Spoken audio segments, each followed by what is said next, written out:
نماز میں اگر موبائل کی گھنٹی بجنے لگے تو اس لیے بند کر دیا کرے نا، کیوں بجنے لگے؟ یہ تمہاری زیادتی ہے نا۔ نماز سکون کا نام ہے، نماز خشوع کا نام ہے، نماز خضوع کا نام ہے۔ آج ہی میں ایک حدیث میں واقعہ پڑھ رہا تھا کہ میرے آقا رحمت دو عالم صلی اللہ علیہ وسلم سفر میں تھے، تو راستے میں ایک وادی آ گئی، وہیں رات کو پڑاؤ کرنا تھا۔ تو حضور نے فرمایا آج کون پہرا دے گا؟ ایک صحابی انصاری کھڑے ہوئے، ایک مہاجر کھڑے ہوئے، انہوں نے کہا حضور ہم پہرا دیں گے، کیونکہ اصولی بات ہے کہ حفاظت اللہ کرتا ہے، لیکن اسباب پر عمل کرنا ضروری ہے۔ یہ بات نہیں کہ پانی نہ پئیں اور کہیں کہ پیاس بجھ جائے، نہیں، اسباب پہ عمل کریں، باقی بجھانے والی اللہ کی ذات۔ تو دو صحابہ کھڑے ہو گئے پہرے کے لیے، پھر انہوں نے کہا کہ دیکھو اگر ہم دونوں جاگتے رہے تو ہو سکتا ہے کہ نیند غالب ہو جائے اور دشمن کو موقع مل جائے۔ ایسا کرتے ہیں کہ آدھی رات تم سو جاؤ، میں پہرا دیتا ہوں،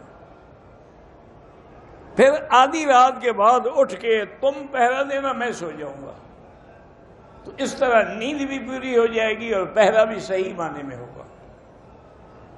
ایک صحابی سو گئے اور انصاری جو تھے وہ کھڑے، انہوں نے کہا یا شد کھڑا ہوا نماز کیوں نہ پڑھو؟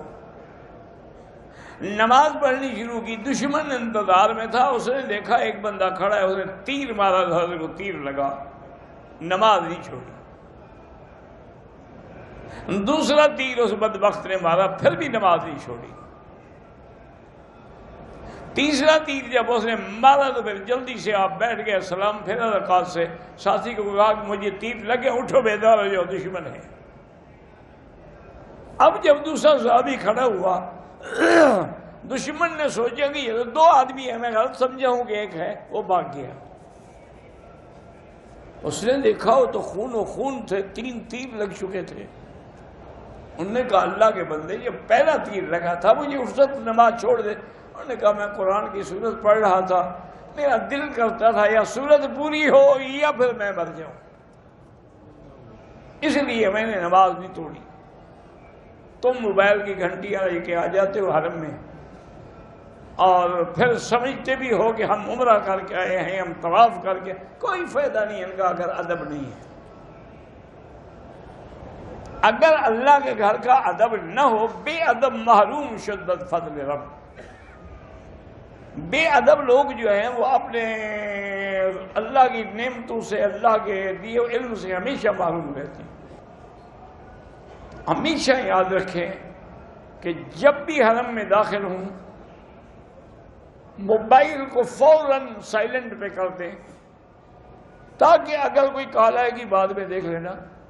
نماز میں دیکھنے سے تو نماز ختم، عمل کثیر ہے۔ البتہ یہ ہو سکتا ہے کہ اس کی گھنٹی ایسے کھڑے کھڑے بند کر دیں، دیکھے نہیں، نکال کے دیکھو گے، پھر تو تمہارے دونوں ہاتھ مشغول ہو گئے۔ اب جب دونوں ہاتھوں سے عمل کیا جائے تو حنفی مسلک میں تو عمل کثیر ہے، نماز باطل ہو جاتی ہے۔ اس لیے ہمیشہ احتیاط کریں، خدا کے لیے بڑے اہتمام سے۔ اور دیکھیں ابھی یہ آپ آیت پڑھ رہے تھے کہ مومن کی نشان یہ ہے کام کر کے، نیکی کر کے بھی ڈرتا ہے کہ قبول ہوگی کہ نہیں ہوگی۔